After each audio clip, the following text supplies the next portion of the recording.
The second strategy I'm going to talk about today is dealing with the thickness of the black line that students are using for color coding. So as you know, Evo can read a variety of line thicknesses.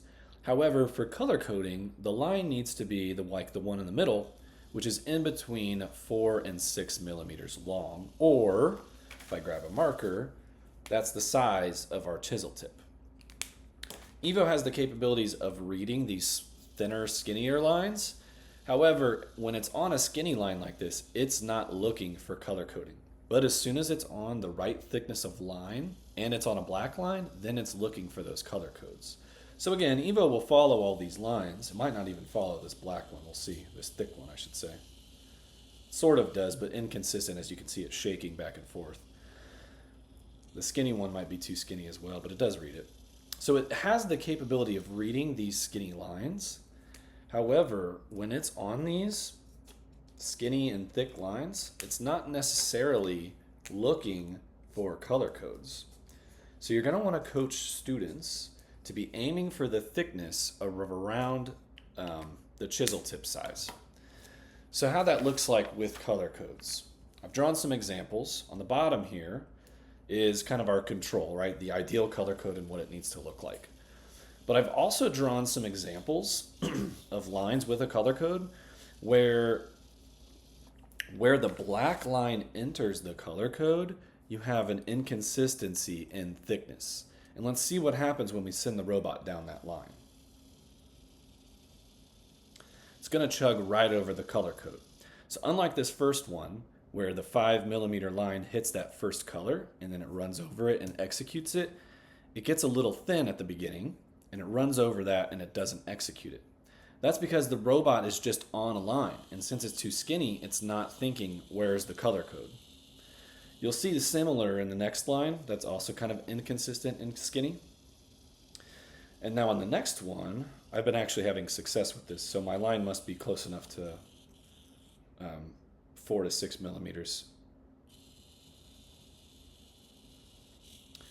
So however, you'll notice going backwards, since this line is way too thick, if I send it this way, it won't read tornado correctly. Sometimes it even turns around. Let's try it again. See, that line's too thick. It's actually just stopping completely. Let me try the other robot.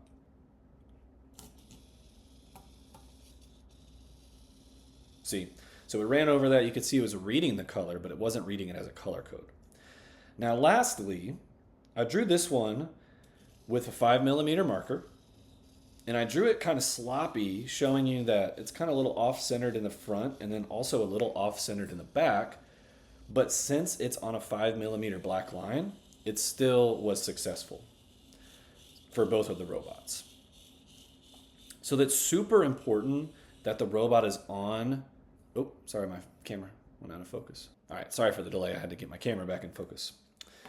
So even though the robot is on, or the most important thing is that the robot is in that 4 to 6 millimeter mark before it hits a color code.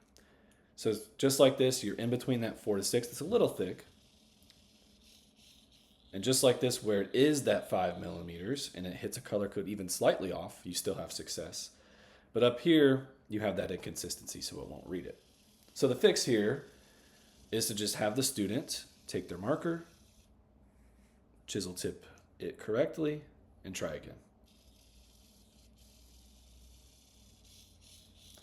We'll try this one.